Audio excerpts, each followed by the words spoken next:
So we will soon start. Good evening, everyone.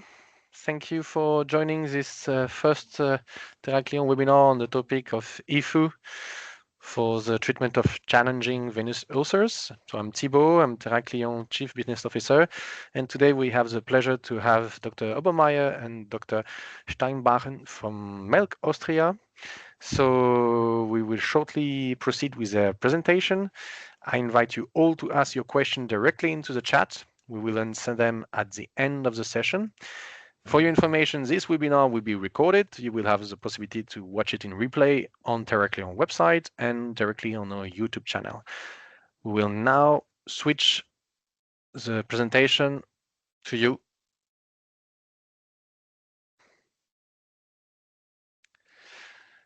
We can see your screen. You can start whenever you want. Me? Alfred, the stage is yours.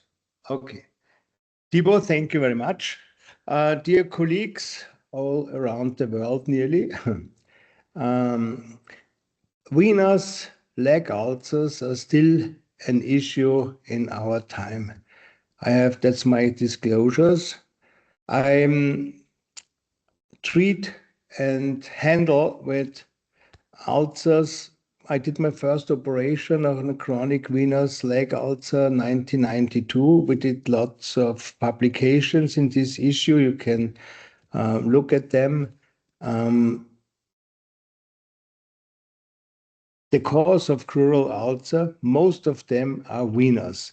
If you look at this table, 77% of all leg ulcers are venous. Some of them are mixed ulcers, and lots of them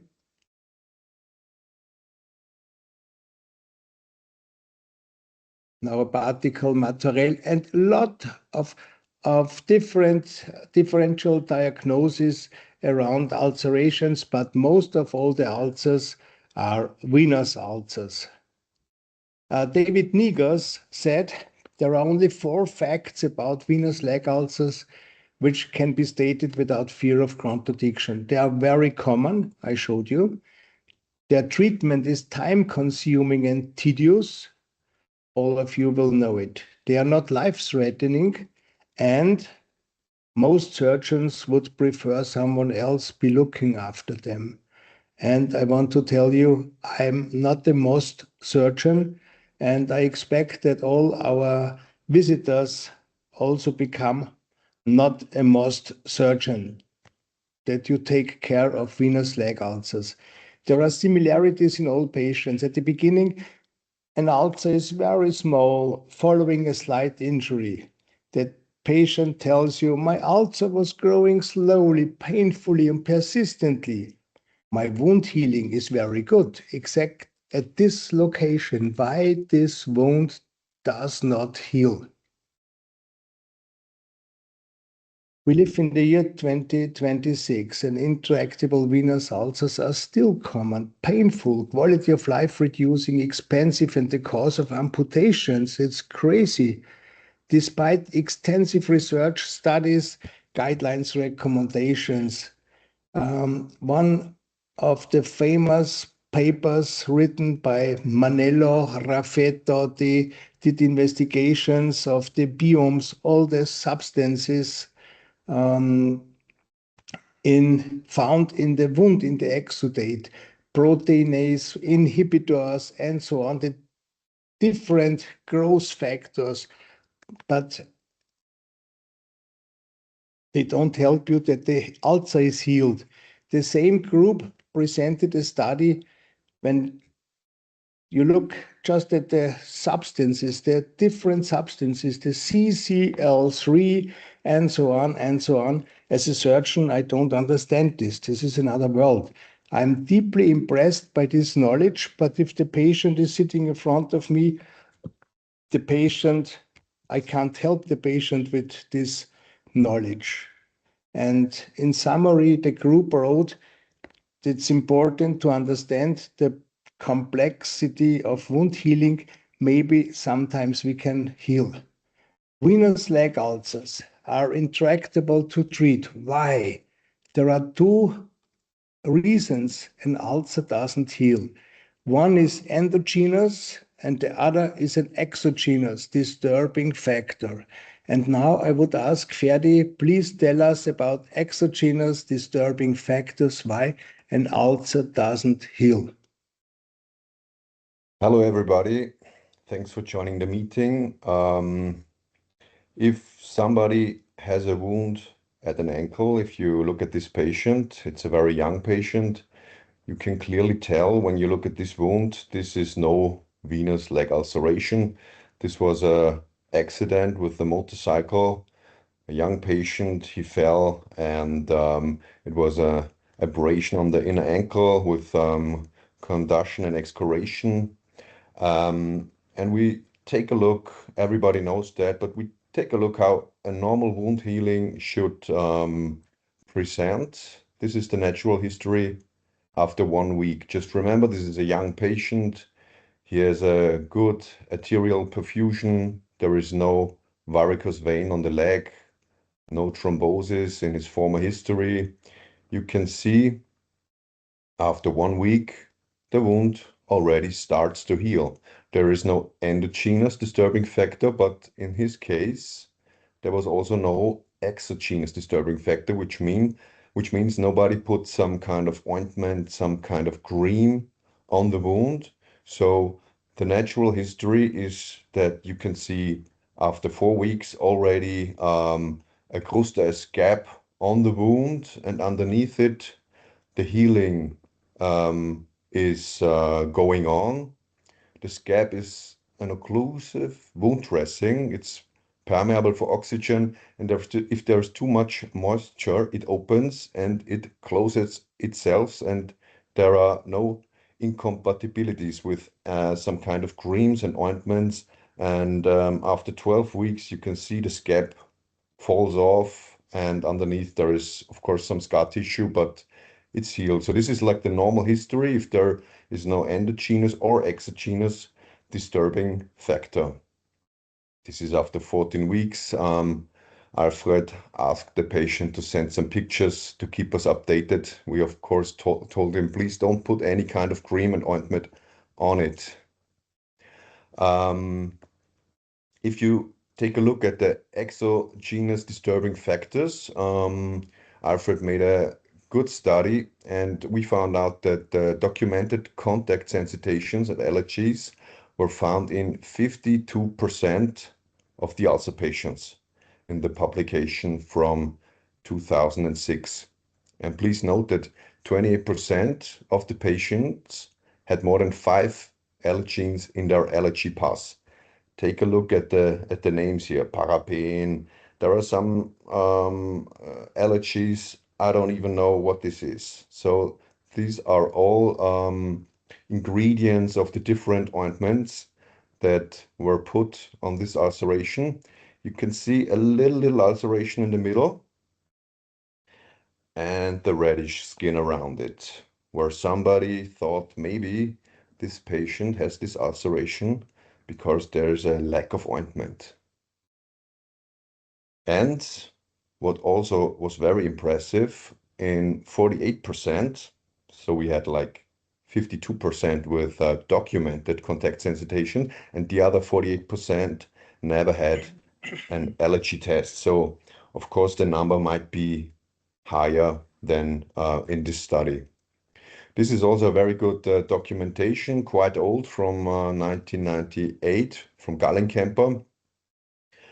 He looked at the Sensibilisierungsrate, which is German, like for the rate of contact sensitization in patients with chronic venous disease. So not necessarily with chronic venous leg ulcers, but varicose veins, swelling, maybe a little bit of stasis dermatitis. And he found that 78% had contact sensitations. And if you look at this number over the years, you can see that it's increasing over the years, after 10 years, 20 years. So the more ointments and the more creams you put on the leg, the more your immune system gets to know the substances and can react to them. And of course, if there's an ulceration, there is no skin left, and you put it directly into the body. It's like a subcutaneous injection. Here you can see hydrocolloid, little ulceration, and here already the reaction to the dressing. Here we got honey.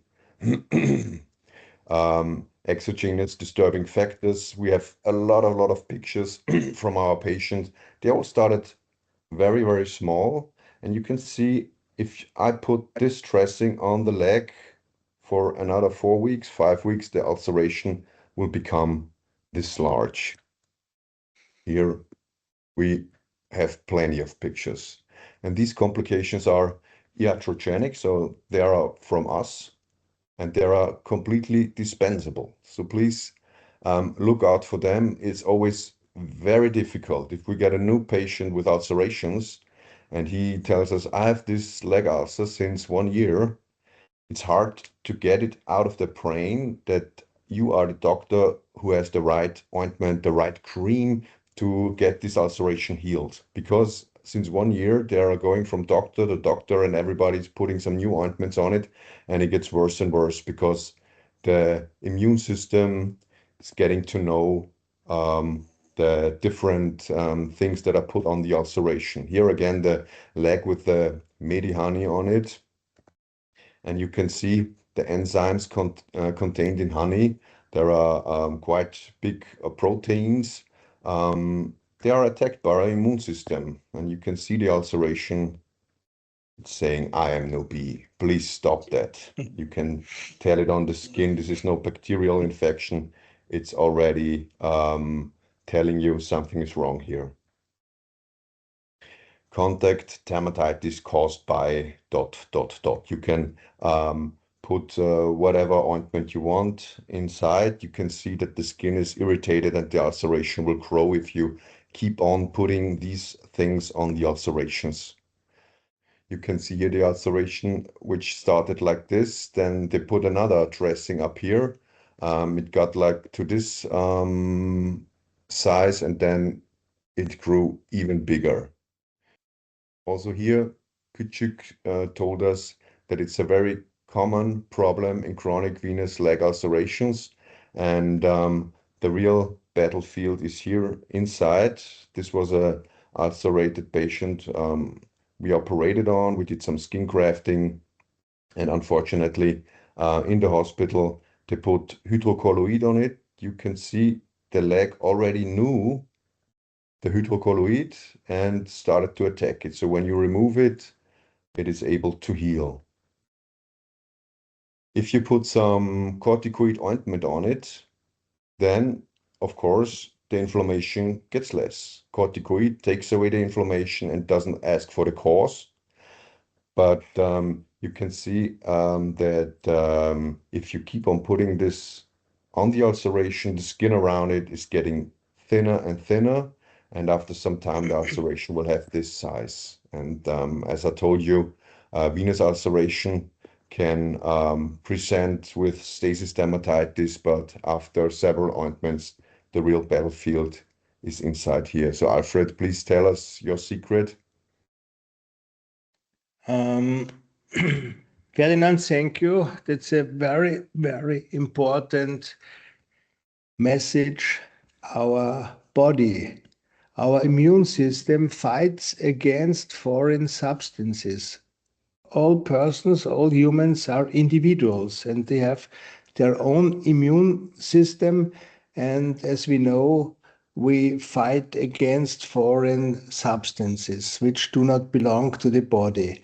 And our immune system doesn't know and does not care that the local therapy is supposed to help and is recommended by experts, is new on the market and is very expensive. Look, a little ulceration and around the red irritation of the skin.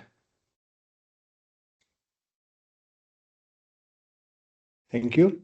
If you see this ulcer, it's a gentleman with 65 years and had an ulceration for 3 years.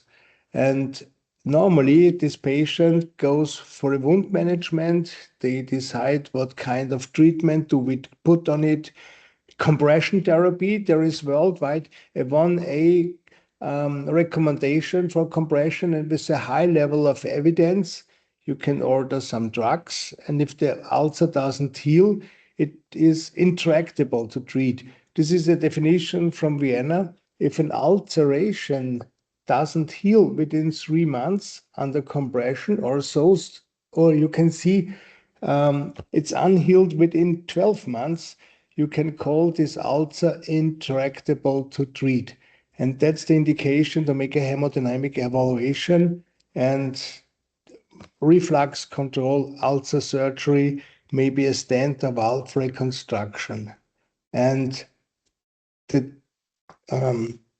hierarchy is wrong. The first step, if you deal with venous ulcers, the first step always is look, make a hemodynamic evaluation, and then all the other points. Start with the hemodynamic, and the hemodynamic will present the endogenous factors. Ferdinand told us about the exogenous, and now we go for the endogenous. If you have this problem in the wall, this was in my house in the cellar, and what is the cause of this ulceration of the wall? You will look for the source, and in this case it was the leaky gutter. We did the reparation of it, and then we took care of the wall. If you only paint the wall, it's not treating the source. Venous leg ulcers are always located below the knee. Why? That's gravity, the hydrostatic pressure. If you take this plastic sack full with water, the lowest pin leak gives the farthest reach of the water. That's the hydrostatic pressure. And this hydrostatic pressure is draining the whole body, this microcirculation, down to the ankles. Only patients who are standing or sitting may develop venous ulcers. In other words, if you lay a patient in the bed, venous ulcers will heal. And for this high pressure, you expect a lot of moisture. And if the edema is the reason, that the cause of the production of moisture. And if a vessel is reaching the skin, you can expect varicose bleedings with high pressure, 90 millimeters Hg. Here you see a gentleman with a venous eczema. What is the cause of this stasis eczema? Pretibial. You see irritated skin, and only a little trauma will lead to an ulcer. You see huge varicose veins. Woo. And these veins are the cause of this ulcer in combination with gravity. Now we ask the patient, please sit down and elevate your leg. Look what happens.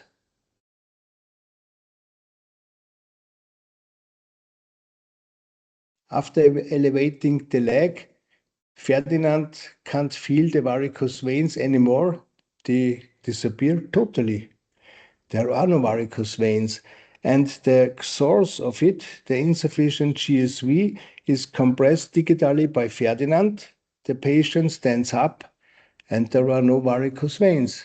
And the stasis dermatitis will heal rapidly. And now look what happens if he removes the finger. Ferdinand, put away your fingers. Pop. That's the problem. And in this case, you have to treat to occlude the vein, and less is more.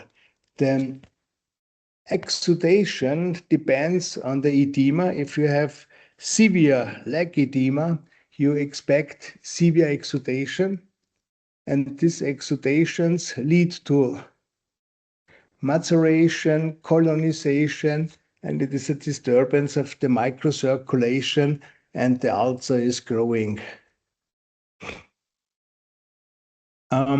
For treating severe patients, we order active bed rests. We ask the patients to lay down and make some exercises. You see, the legs are in a higher level at the heart, and therefore gravity does a good job, and the swelling disappears very quickly, and venous ulcers will heal. We have lot of exercises like riding a bicycle, and the patients like these exercises. When you do an operation, you see the leg should be unswollen, and these wrinkles are our darlings. And now we look to our patient. I told you there is a general agreement among experts worldwide. The cause of a venous ulcer is the local venous hypertension. And where is this pressure coming from? The local venous hypertension.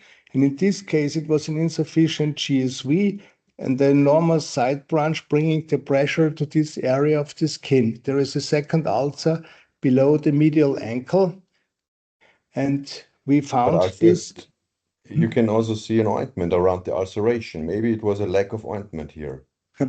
There was a lack of ointment. There is a white color. This is an ointment to take care of the skin. I don't know.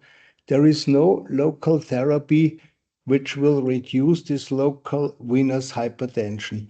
We did surgery of the GSV. We removed the side branches. In the same session, we performed shaving and skin grafting. Please, the next picture.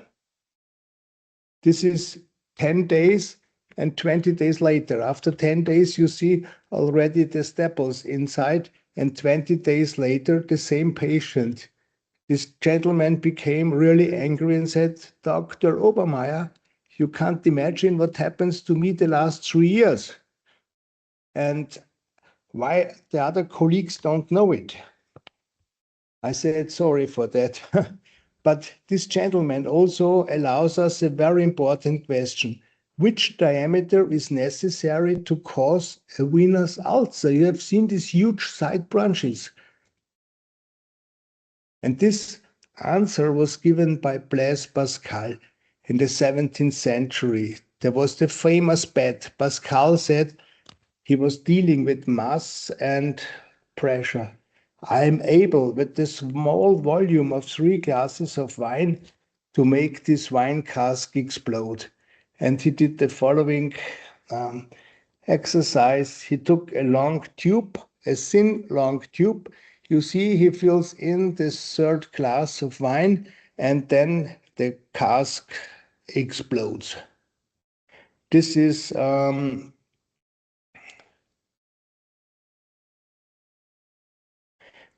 This is a kind of paradoxon, and the formula of Pascal that the pressure depends on the height, on the gravity, and on density of the fluid is still accepted. And a venous ulcer is equal to the exploding wine cask, and the vein bringing the source is equal to the tube. By duplex, you can investigate a lot of parameters such as anatomy, diameter, thrombosis, reflux time, velocity of flow. But attention, colleagues. The pressure, the local venous pressure is too high. You are not able to measure the pressure, but there is a good message for you. You can look where the pressure is coming from. With the duplex, you can't fed it one back. The secret is with duplex, you can't measure the pressure, but you can see where the pressure is coming from. Here's our model. In standing position, there is a tube. The blood column brings the pressure to this ulcerated skin, and if you compress the capillaries below the ulcer, the blood column goes up. After release, it comes back, up, down, and this swinging blood column you can follow by ultrasound. You see the blue, red, blue, red. Blue means up, the red color is the reflux, it comes down, and we call it sourcing this procedure. And you have to look for this source of a venous ulcer for the feeding vein, and this you can treat. HIFU is not able to treat any ulcer per se, but with HIFU, you can occlude this responsible causes of venous ulcers, and then you are successful. This is a flow chart of a study Ferdinand did. We investigated 827 patients. Most of them had venous reflux. More, 2/3 of them were given ultrasound guided foam sclerotherapy, and all patients received compression therapy, and the others were treated directly by surgery.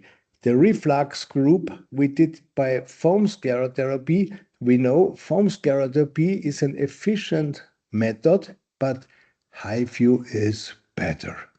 The occlusion with HIFU brings better results.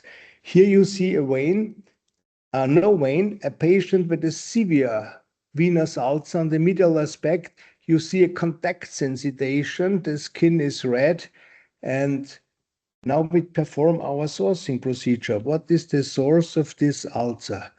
Compressing, release, compressing, a smooth compressing. You see in this case a little bit above the ulcer, it was very painful. And you see the tube, there are no valves between. You see the position of the probe, you see the maneuver at the ulcer, and this is the cause of this ulcer. In this case, we had no HIFU, but in this case, we performed foam sclerotherapy. And the next slide, please. And you see the result after abolishing the reflux, the ulcer starts healing, and no irritating effects, no ointments, nothing, just a gauze to the ulcer in compression therapy. You see a severe ulcer on the lateral aspect, and in this case we expect, you see the hyperpigmentation, long history, that's a small saphenous vein, that's an ulceration of the small saphenous vein. That's the deputation area of the small saphenous vein. After foam sclerotherapy, the ulcer starts healing. The local venous hypertension disappeared. And we call the GSV causing a medial ulcer, small saphenous vein, a lateral ulcer. We call this axial type. And guess what's the cause of this ulcer? You see a medial ulcer, hyperpigmentation. You see no varicose veins. Let's start our sourcing procedure, compressing. That's the GSV. Oh, blood goes up, doesn't come down, goes up. This GSV is competent, does a great job. Now we look at the small saphenous vein. Ooh, this medial ulcer is powered by the small saphenous vein, sourcing positive small saphenous vein. Feed it along a side branch to the medial aspect. If you don't look for this situation, for this anomaly, you won't find it. And if you don't find it, you can't treat it. And if you're a great master of HIFU, you can't treat it if you don't look for it. You have to identify precisely the cause of the ulcer, and then you can precisely treat it with HIFU. This is called crossover type, Alfred. That's the crossover type, yeah. We did a study on this issue. And you see on the medial located ulcers, the small saphenous vein is the cause in 11%. You already have seen one. And lateral located ulcers are caused by the GSV in 46%. The next slide, please. Yeah. And it was very interesting that 20% of all ulcer patients had no visible varicose veins. All of them I presented you had no visible varicose veins. There is no need to have a visible varicose veins. Remember Pascal, there is only a small insufficient pressure calcium needed to bring high pressure directly to the skin, straining the skin or producing an ulcer. A swinging blood column is the evidence for the diagnosis venous ulcer. A crossover pattern or small diameters may lead to inaccurate treatment or early recurrence. Sourcing helps to detect the responsible superficial reflux routes, especially in post-thrombotic situations and in combination with peripheral arterial diseases. Now I want to show you some awful ulcers. Awful ulcers. Please look for the source of this ulcer. This lady had severe pain. You can imagine, you see the Achillic tendon. The white color is an ointment ordered by an expert. You see no signs of healing. She had lots of wound dressings. All these wound dressings does not reduce the venous hypertension. They only irritate your body. We perform our sourcing. There is no sign of healing. You see the hyperpigmentation, compression, release, compression, release. This lady told me, you are the first who does ultrasound with my leg. That's a simple insufficient GSV straining the skin around, and in combination with skin irritation by contact sensitization, by exogenous disturbing factors, you can create such horrible ulcers in the year 2026. This was our treatment. We had no HIFU in this time, and the small saphenous vein was occluded and the ulcer starts healing. And this is the result after 3 months. There was no compression therapy possible. The lady didn't accept compression therapy.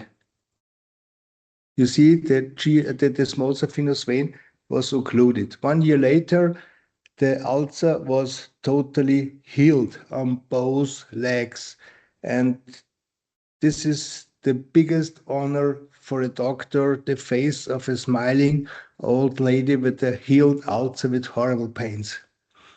Another example, helpful to understand sourcing. You see horrible ulcers with a lot of pain interdigital. This was a mycosis. The patient had a 2 weeks indoor treatment with antibiotics, antifungal, and compression, and so on. Next, please. You see the hyperpigmentation around. It looks venous.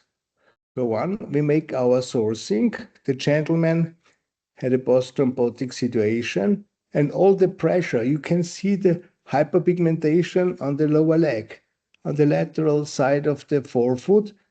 Compressing, release, compressing, release. Look what happens. I'm compressing the second toe just a little bit. Blood goes up, down, up, down, up, down. The pressure column goes down below my ultrasound probe. And this was the point where we occluded it. The next, please. You see, we did a puncturing, foam sclerotherapy. Compression therapy wasn't accepted. This was our therapy locally. And this is the situation 4 weeks later. We removed successfully the pressure. This is the situation 8 weeks later. And this is a very nice result explaining before after the importance of understanding of hemodynamic disturbing factors of the local venous hypertension. We have a lot of patients with severe problems for coxarthrosis, gonarthrosis, expecting a prosthesis, but with an ulcer, no one is implanting you a hip prosthesis. This gentleman had a post-thrombotic situation, had a trauma of the forefoot, and the wound does not heal. And here we performed foam. The next. And after abolishing the sourcing positive reflux route, It healed, and the gentleman was treated successfully by the orthopedics with a hip prosthesis. And the abolition of reflux, of these reflux routes, less is more. That's the secret. And less is foam, is an endoluminal procedure, is stripping or ligation. And the lessest possibility to treat a vein, to occlude a vein, is with high intensity focused ultrasound. Ferdi, there is a G instead of a D, ultrasound. You know, HIFU. HIFU, the most frequent asked questions to my person is, you were the first time in the world, percutaneous closure of insufficient veins by ultrasound. You did it the first time. Why in Lower Austria? Why in Melk? Why Alfred Obermayer? And I can explain you, we did a workshop on severe venous ulcers for the European Venous Forum, and we had a lot of special guests, and one of the guests, this was our course, together with Hugo Patsch. I'm sorry, this was my big teacher, and he is gone. And here you see Dr. Michel Nutter, and he is the boss of Theraclion, the scientific boss. He brings a HIFU, he brought HIFU in my life. Ferdinand is explaining and showing him how to make ultrasound-guided puncturings on the model. And then on the second day, we performed operations on severe ulcers, the next. And then Dr. Nutter invited me. He was very impressed about my skills, about ultrasound and patient and diagnosis and surgery. And then I was invited by him to Paris. And he said, Alfred, I am sure you are very interested to see, we have a new method, but it was a secret. I had to subscribe. And this was HIFU.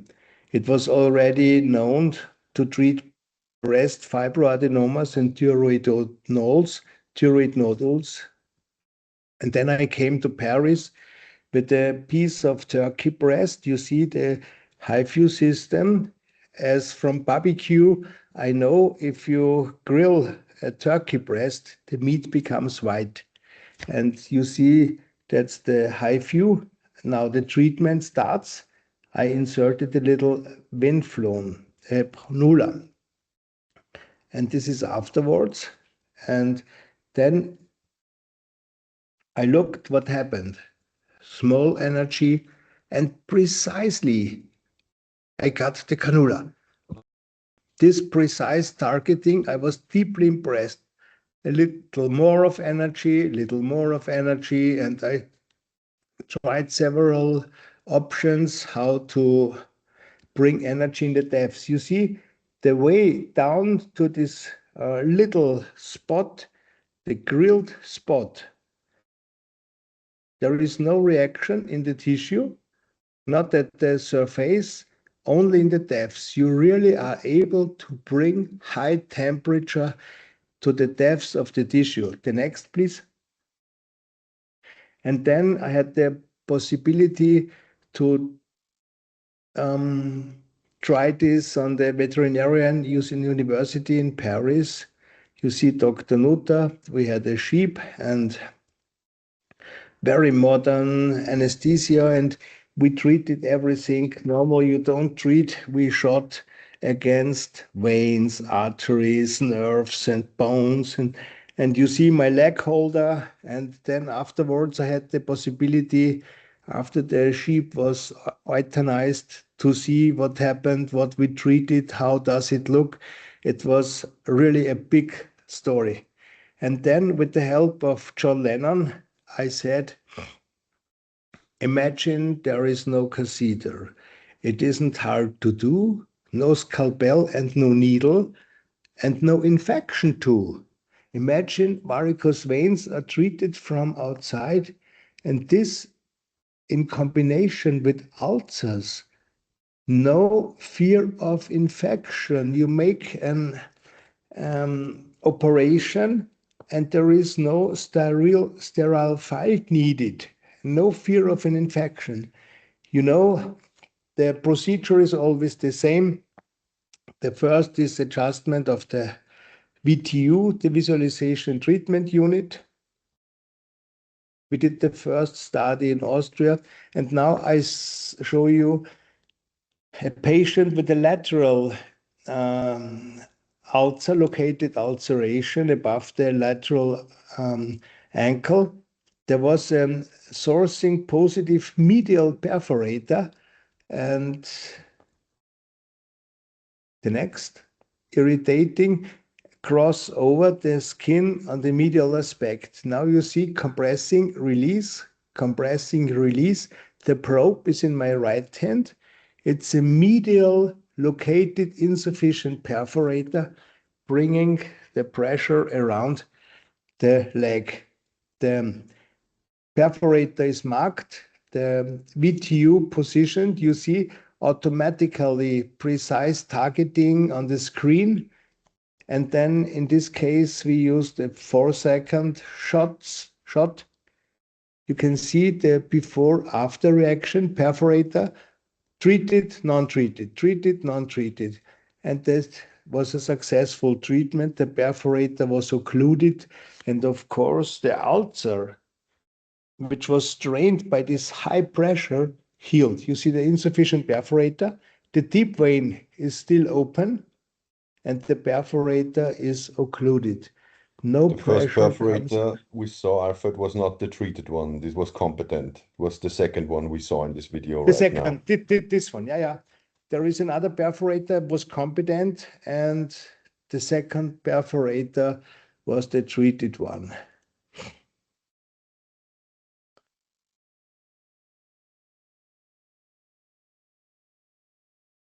And the ulcer healing, you see the process of the healing ulcer.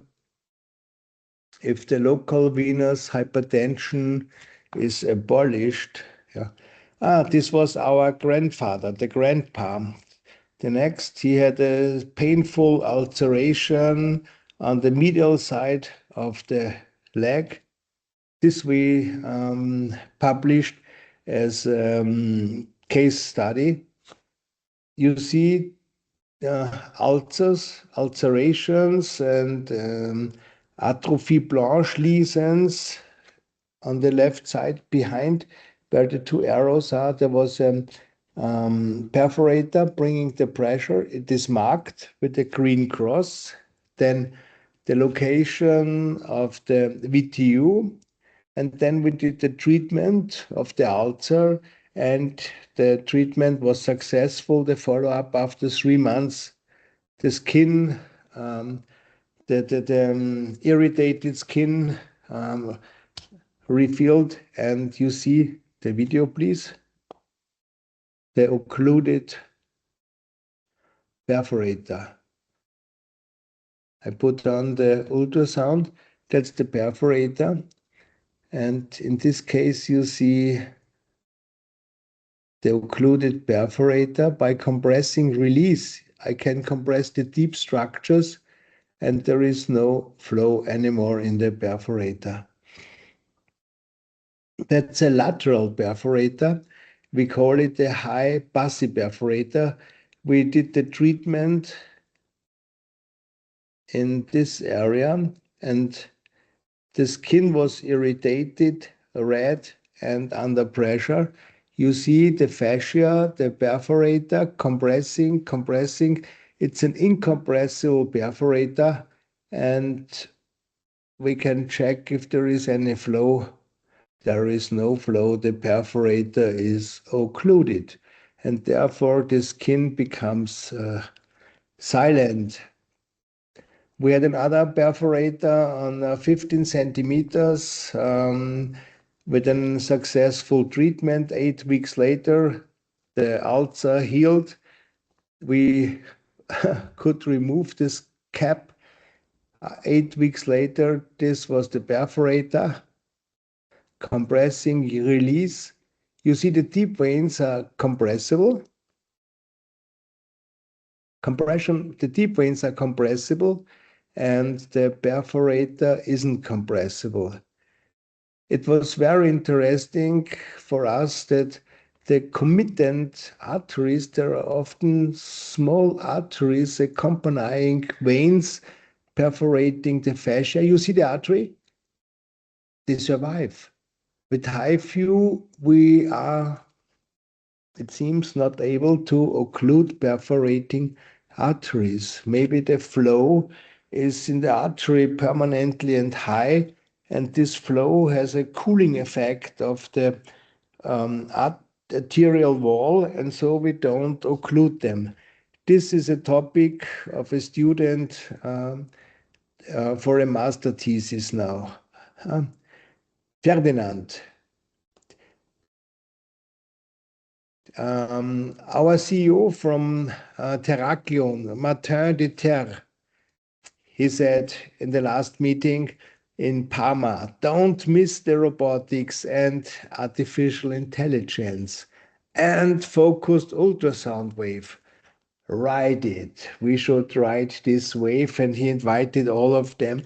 This combination, robotics, artificial intelligence, and focused ultrasound opens a big door of future. I'm so curious what will happen, and I'm ready to ride this wave. And with the help of John Lennon, I will finish this presentation. And you may say I'm a dreamer, but I'm not the only one. My conclusion, please avoid and eliminate endogenous and exogenous disturbing factors. And please, if you treat venous ulcers, please don't forget the veins. Wound dressings, ointments cannot reduce local venous pressure, but raise contact awareness. The skin is innocent. Thank you to the professional group of Theraclion that they took me in their family to develop the HIFU, the Sonovein. The gentlemen were looking with me to the operating theater to see what happens precisely with laser, with radio frequency, with stripping, and so on. What are you doing? And to learn more about their theory. Oh, Dr. Nutter has the last word. I don't know if you can hear the sound now. Okay. Maybe I have to somehow go to Microsoft Teams.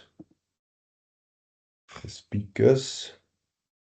Tipo, can you help me? How can I put the sound of the presentation on? Anybody there? I'll try. Okay. Can you hear? Was a look to the back look to history. It was in August 27th, and Dr. Michel and me, we were very nervous. We had an ethical committee behind us, and we planned. And the first treatment of a perforating vein happened on the 23rd of August 2017. And nowadays, I have heard we have about 5,000 treatments with HIFU, America, Slovakia, around the world, also in China nowadays. Thank you for your attention. Thank you. Thank you very much, both of you, for this fantastic presentation. Does anyone have any question? You can ask them directly on the chat. So don't hesitate to ask if you have any question. You can write down in the chat.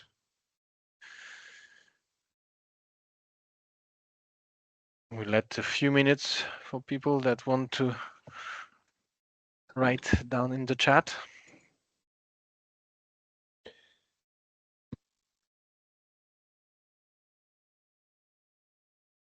Somebody's saying not able to occlude big perforators with high flow. So this is a problem you have to focus on when treating veins with high intensity focused ultrasound. Flow is somehow bringing away the heat from the vein wall you're creating with high intensity focused ultrasound. So of course treat them legs up, head down.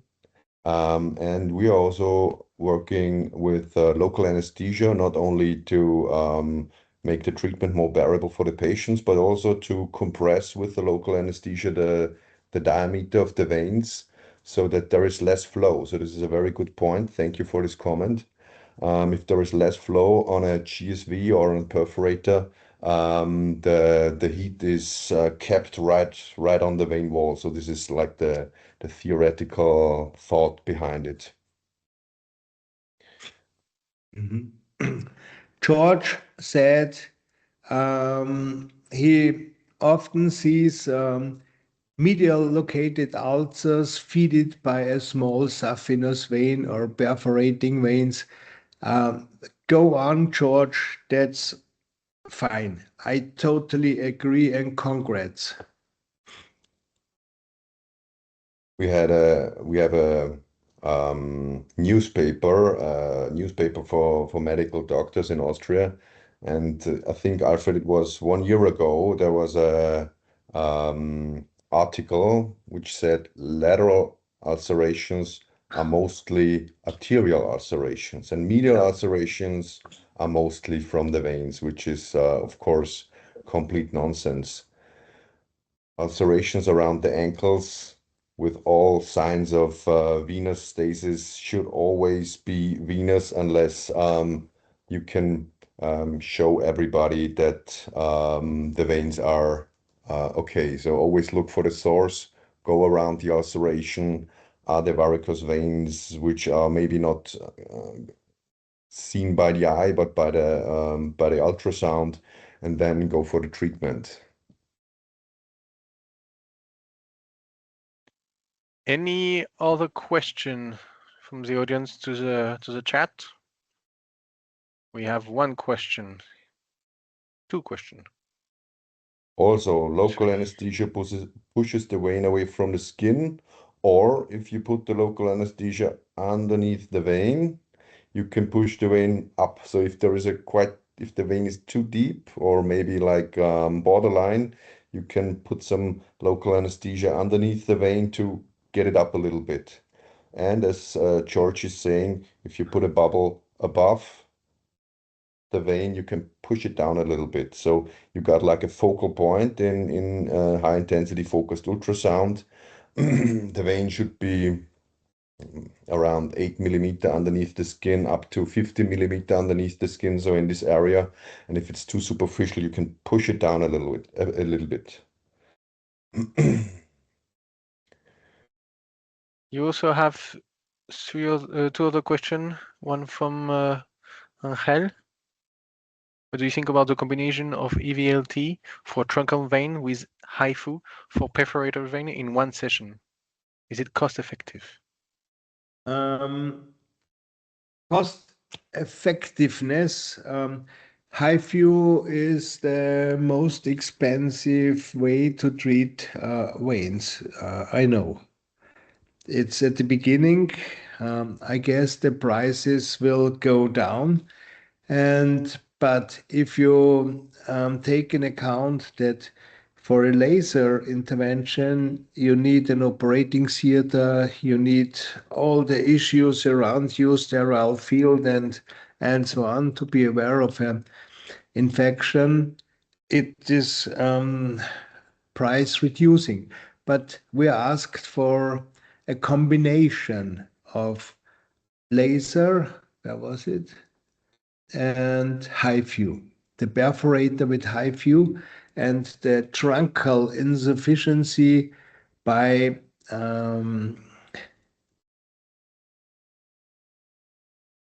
HIFU. But I think you can treat both with HIFU, of course. So of course, yeah. both veins are very good for the treatment with high intensity focused ultrasound.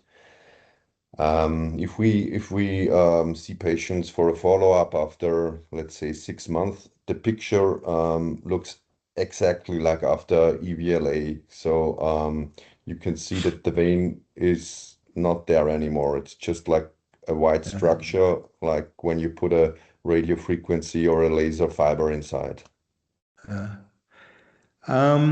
With the HIFU, now I see the question exactly. We do not treat the whole saphenous vein.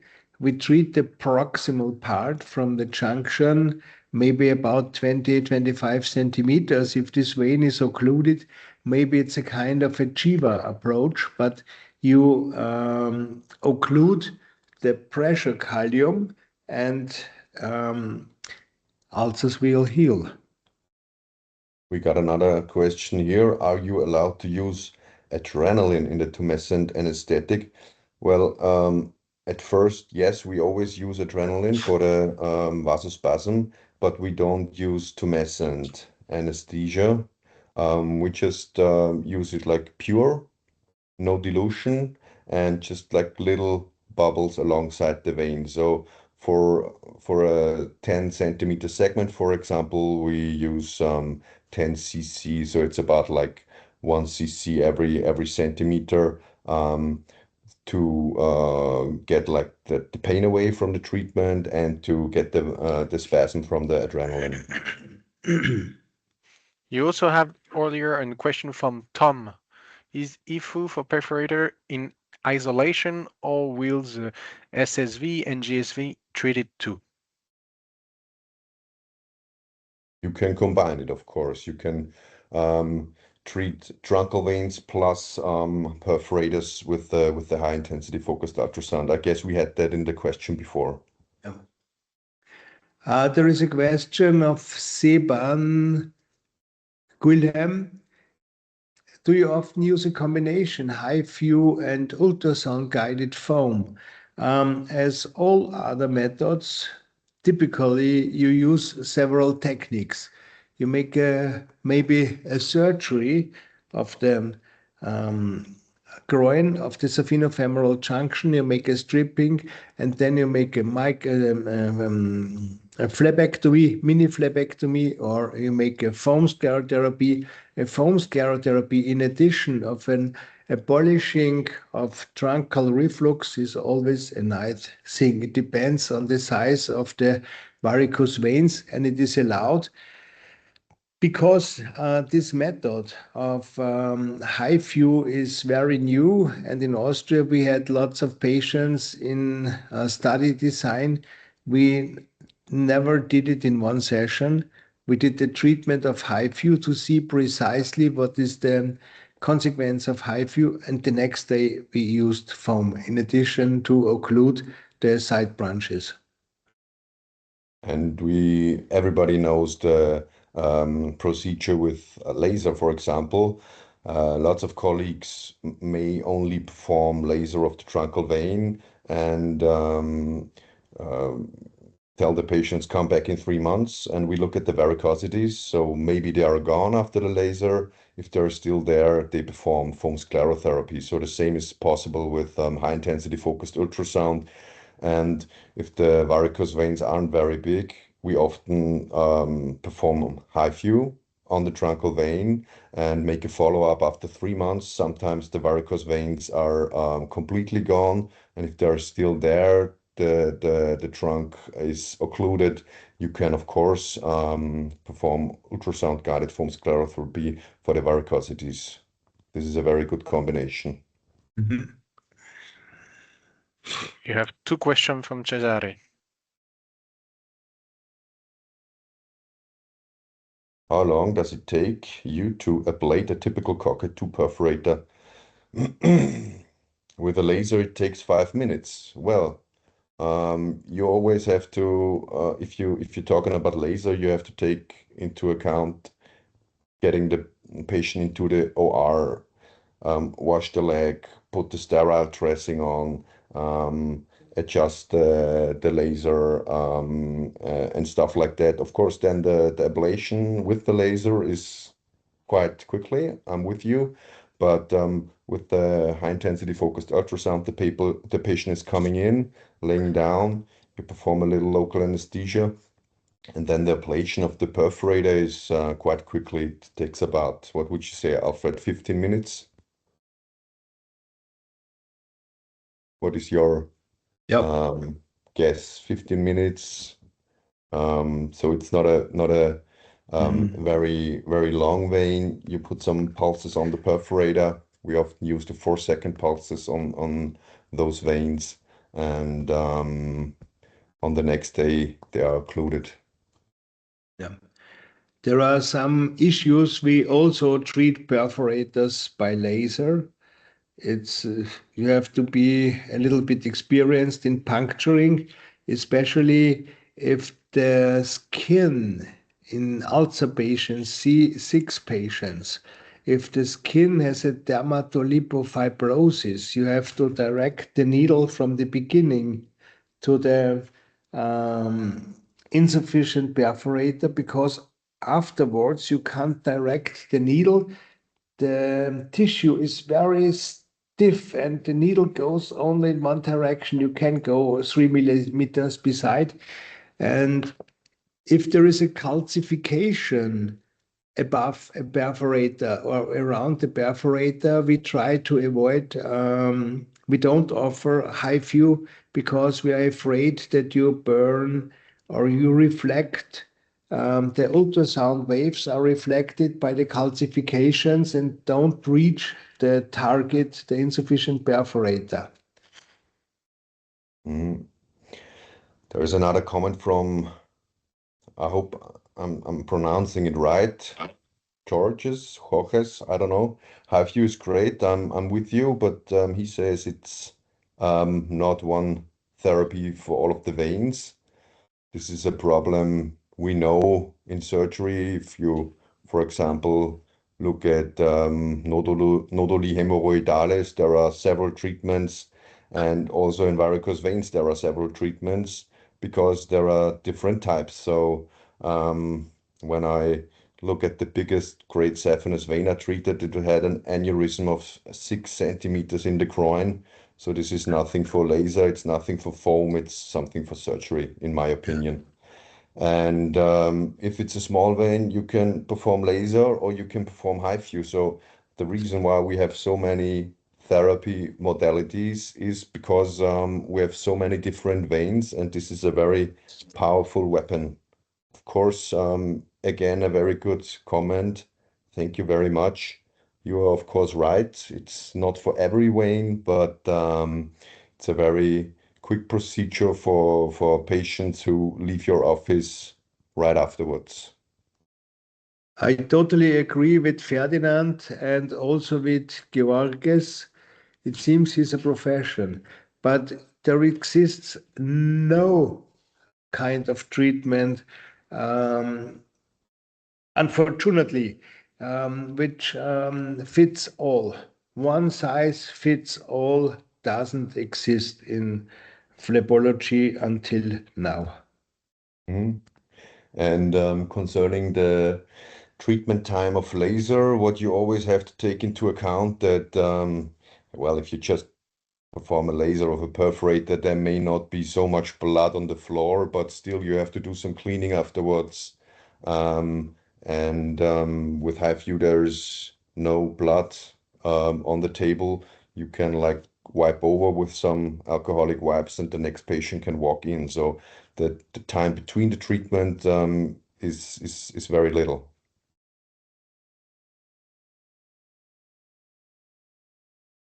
Is there any final question? Yeah. There is a final comment from George. Yeah, I agree. HIFU is the Ferrari. Yeah, of course. We often also perform laser on perforators if there are like underneath calcification. Alfred told you about that, or if it's maybe too deep for HIFU or too superficial. It's very nice procedure, of course. It's maybe 3 weeks ago, I had the bad experience I inserted a 400 mu laser fiber through a cannula, and there was a little curve to bring it in. I did it. And then when I activated in local anesthesia, ultrasound guided the energy, my fiber broke. My fiber was broken, For the but I first could, time. it was the first time. But with the small laser fiber, be careful. They are a little bit flexible. You can go around, but the energy is able to cut it by itself, and it happened. And in literature, we know it can happen, and thanks God that yeah, they are fragile. Yes, I agree, George says. Take care of it. The last comment I would say is that we are a Ferrari, but we are more accessible than Ferrari because for European countries, we propose a pay-per-use methodology. So you don't have to buy the machine, just to answer the Ferrari situation. Yeah. You can damage it with the needle. I never use a needle for inserting a catheter. I use the gray pronula, insert the pronula, then I remove the steel and insert the catheter along the soft anesthetic needle. Yeah, thank you. A Venflon pronula. Oder Ferdi, how is it called? I think venous catheter. Venous catheter. We Yeah. are both no native speakers, but I think it's called a venous catheter. Concerning the Ferrari, we had this topic also in Parma, the first HIFU Congress by Professor Cassoni. It was a great Congress. And what Martin Teter told us that nobody should be afraid to contact Theraclion and ask about the leasing prices, the prices to pay one machine. So the prices already went down. So don't be afraid to write an email to Theraclion. And you It's don't have not a to buy the Ferrari machine anymore.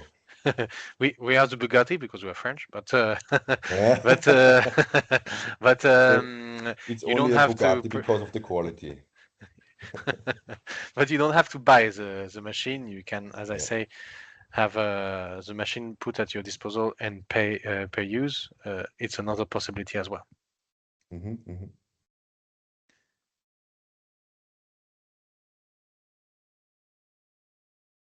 Georgia, I could not make it to IT. Not sure to understand. If it's in Italy, we work in Italy with okay. Yeah. There will be other congress in Parma in the future, and it will be our pleasure to send you the future congress that will happen in Parma in the future. I don't know if anyone have any other question.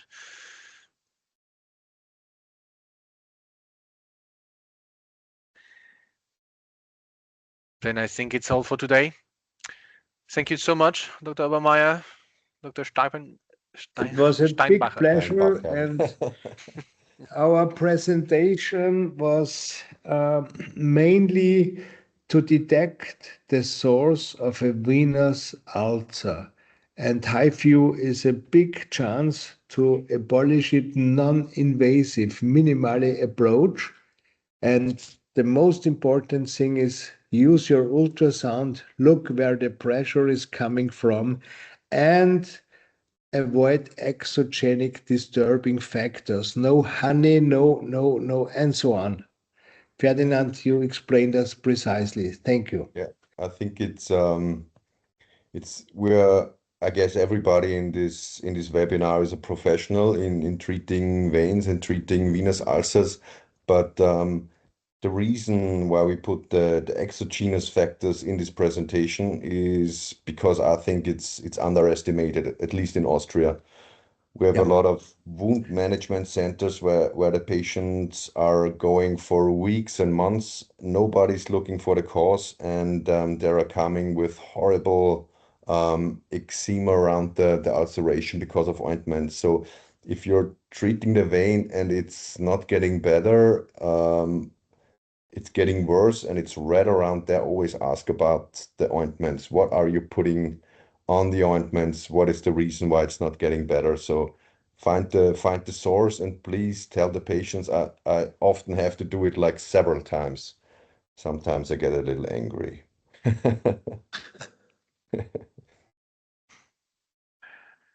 Thank you very much, everyone, for attending. Merci. Thank you very much.